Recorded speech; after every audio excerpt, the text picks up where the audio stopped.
Good day, YouTubers. A while back, I did an installation video on my auxiliary fuel tank.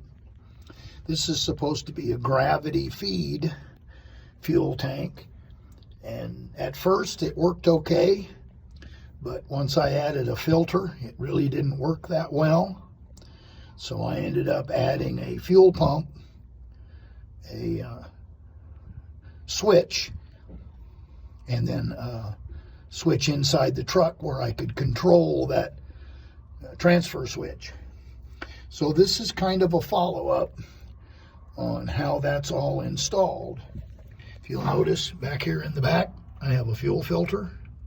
This is actually a fuel pump, and this is a fuel solenoid switch that's actuated and controlled from inside the cab. I found this has worked much better than relying on just gravity feed.